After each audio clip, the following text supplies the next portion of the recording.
Alright guys, welcome back to Formula 1 news, and it seems Ferrari will be forced into taking an engine penalty this season with a fourth power unit on the way in the second half of the year, but also Red Bull have responded to claims that they're already nearing their budget cap, saying that Ferrari actually are at a rather similar point. Very much enjoy your thoughts in the comment section below, hit the like button if you enjoy, subscribe if you're new as always, I would greatly appreciate it. Talk about Seb Vettel here in a few minutes time actually. First of all, just wanted to mention this from the McLaren side. Riccardo had a pretty tough time at the Miami race, the fact that really, the amount of drinking, the amount of water that the drivers have in the car is obviously the drivers would like to have as much as possible, but unfortunately the engineers are, look, we don't want to add any more weight than we absolutely have to. So yeah, that's kind of what Danny Rick was saying this past weekend, made it even more of a challenging race, because right now every single weekend there's weight is a massive factor for these cars. That's pretty much what every team is trying to do, strip weight as much as they possibly can. We saw yesterday that Ferrari have 2 to 3 kilogram upgrade, weight lightening coming through to Barcelona, and Red Bull reckon they've got 3 to 5 kilos, and that might be even more significant from the advantage that we have already seen. But there has been some rumours that maybe Colton Herta, currently driving an IndyCar, could be replacing Riccardo going into next season, or maybe the season after, depending on how things go.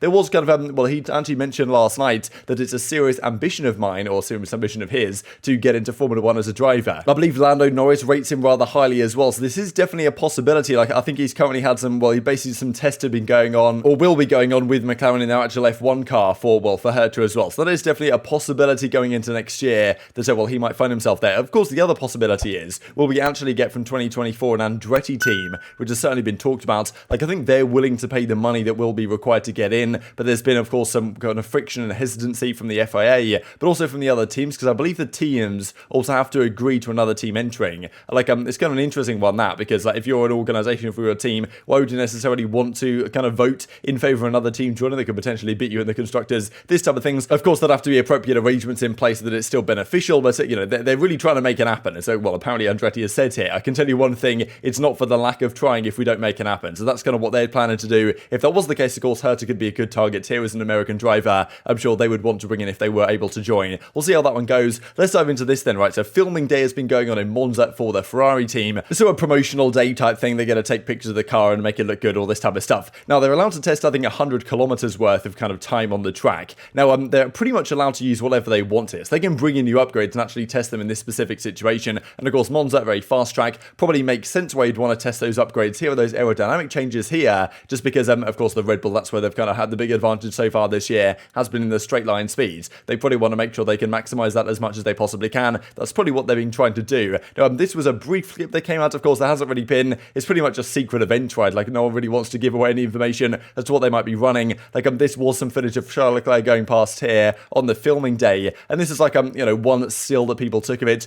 People were trying to figure out, okay, can we notice any changes here? The rear wing looks kind of the same. Does the side pod look the same? Maybe there's some slight changes there, but probably the same thing. So maybe visually there isn't an incredible amount of difference on this version of the Ferrari as the one we had in Miami, but certainly they're going to have to tweak some things if they want to catch up to Red Bull, especially because Red Bull are also pushing ahead. Now, the rumour has it, actually, as Juliana just says right here, because there's nothing that prohibits the use of some unreleased aero parts. That's kind of an interesting thing. They will get to do 100 kilometers each per day, and they can use whatever they want on those days. There's no restrictions, as there kind of was at the Pirelli tyre test, about you have to use stuff that you've already used earlier in the season. We saw that it was only a few days ago that people said that, okay, hang on a second here, Sainz, I think it was after Imola, was doing their Pirelli tyre testing after that event, and then they were only allowed to use parts that they'd used in previous sessions of the races, but apparently they were actually testing out a part that Charles Leclerc had used very briefly on his car at the first practice in Australia, and we're using that in that kind of tyre test, which it was allowed. But apparently here they can bring new parts in and effectively do what they want. So Monza probably the ideal track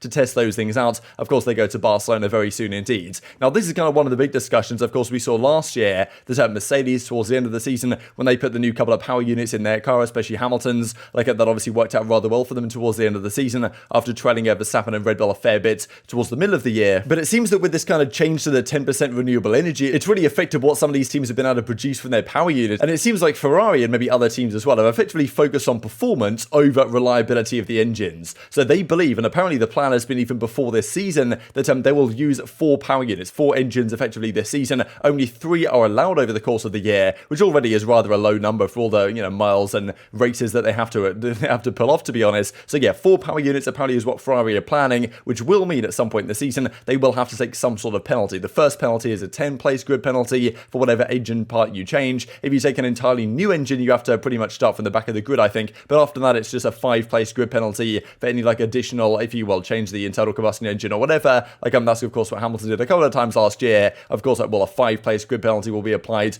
after the first one, which is a 10-place grid penalty. Kind of strange in a way. I thought maybe it makes more sense to have the first penalty be a 5-place and the second penalty be a 10-place, but, you know, whatever. The FA have kind of stuck with it last season, but it will mean that at some point or another, the Ferrari will be kind of put in a bit of a compromised position, as it is described right here in the article. I'll leave linked for you guys down below. There's something, you know, during the winter, we focused on the search for performance and reliability, because what we have at the beginning of the season is frozen for the rest of the year and for the following years, I suppose, in terms of performance. They can upgrade on the reliability front, but they can't upgrade really on the performance front in terms of the engines. So seemingly precisely for this reason, since before the start of the season, the Italian team had made the decision to base it on the use of 4 engines. So they believe, and of course also like Carlos Sainz, he's had some issues with his engines anyway, so it's a bit of a precarious position. But yeah, they believe that pretty much at least 4 engines will be used for Ferrari. That does mean that they will take a penalty at some point. 10-place grid penalty might, well, who knows how much problem it will cause. Of course, at some races last season, it wasn't really the case. You can kind of choose where you take it on a track that might be easier to overtake, or on a sprint weekend, or whatever you might want to do. But more than likely, that will be the case. No, well, seemingly other teams as of yet, we haven't really heard anything about this. This is quite a long way down the line, but you know, still it will affect Ferrari and does definitely reduce to some degree their point scoring potential as time progresses, if teams like Red Bull can, well, manage to only use 3 engines for the year, which of course they did a great job on the reliability front in last season, but so far hasn't necessarily been the case so far around. Now, speaking of Red Bull, this came out a few days ago actually from their, well, motorsport magazine in Italy, and it seemed like the Italian press in general was trying to get some information on the fact that Red Bull might be, well, extending beyond themselves in terms of development budgets. They said that the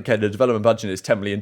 Red Bull has already spent 2/3 of it, and also kind of saying that Mercedes are in a similar boat to them. Now, Red Bull have kind of denied that this is really the case, because of course they've had a fair few upgrades so far this season, probably more so, well, certainly more so than what Ferrari have bought, but also they have been rather effective, right? So like Ferrari are trying to, you know, catch up as far as they possibly can, like in terms of weight and also aerodynamics, these kind of tweaks they're trying to make to their car. Now, Helmut Marko says from the Red Bull side, basically this is nonsense, right? The idea they've already spent a large part of their budget. They reckon, like, look, we're trying everything we can to cut costs. The kind of rumours about this are absolute nonsense. Red Bull is not in a position that is pretty compromised by the cost of some of these upgrades. And now Helmut Marko comes in and says, this is the thing, right? If you're the Italian press or whatever, and you're trying to start a trash talk war with Red Bull, like, you've got to realise that Red Bull are the absolute masters of the art in terms of trash talk. And Helmut Marko comes out with the following: it is just nonsense that we have spent 75% of our budget. We are in a similar position to Ferrari, especially because of Carlos Sainz's multiple crashes, which could not have been cheap to repair. So quite the statement here really for Marko, not really a surprise. Effectively saying that, like, look, we might have been in a worse position than Ferrari if it had not been for these kind of crashes that Sainz has been having. Like, he's had a couple of difficult ones. Of course, well, even last weekend in Miami, even after a couple of difficult weekends before that, like, yeah, definitely some repairs that would have to be made on that front, which obviously are not going to be cheap, right? So there's a few words that have been said on this front, and Helmut Marko definitely making the point to be known that, yeah, he does not think Red Bull are in a more compromised position than Ferrari on this front, and saying that, like, yeah, actually, at the end of the day, the cars are pretty similar.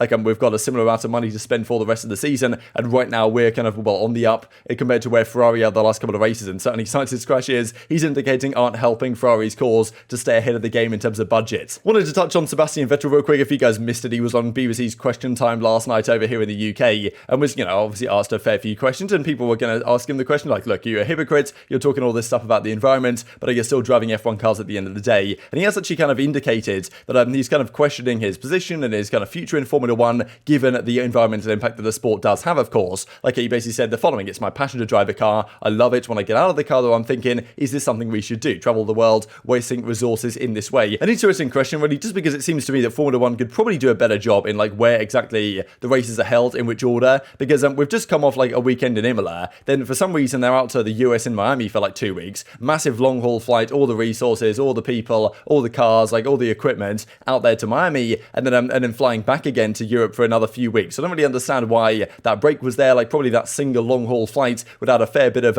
margin to the total resources spent throughout the entirety of the season. So, interesting one, I thought. I doubt it'll get Vettel to quit anytime soon, but certainly something that he has his eyes on. And also this dimension, speaking of Vettel, he actually, well, a pretty good job so far against Stroll, even though, of course, they've had a pretty difficult time in qualifying so far this season. But this is kind of the head-to-head records between the drivers. Bottas over Leclerc versus Sainz, both 5-0, as actually Norris and Riccardo. Gasly, Tsunoda, verstappen, Perez. Of course, the Perez pole that he got in Saudi Arabia was very impressive. Albon, Latifi, and it's actually Alonso, Ocon. And of course, there are some kind of outliers here in the sense that Tsunoda, I think it was at Saudi Arabia when his engine basically failed, so Gasly gets the win there, even though maybe it wasn't a complete fair head-to-head. We've had similar incidents actually elsewhere here, but it's interesting to keep an eye on, and maybe the luck will kind of average itself out over the course of the season. This also on this day back in 2012, I guess, well, 10 years ago at this point. This is Williams' most recent victory in Formula 1. They went to Pasta Maldonado. Unbelievable story, of course, at the time, still is to this day, but yeah, kind of crazy to think. It's been 10 years since Williams won a Grand Prix. That's kind of unfortunate really to think about. And this also, of course, Formula Williams driver George Russell leading the lines with Charles Leclerc in terms of laps completed this year, which is kind of a funny statistic to follow, but it does look like this. So Charles Leclerc, George Russell are at the top with 285, completing every single lap that has been possible to complete this year. Sergio Perez, Esteban Ocon. Sergio Perez, of course, would have been there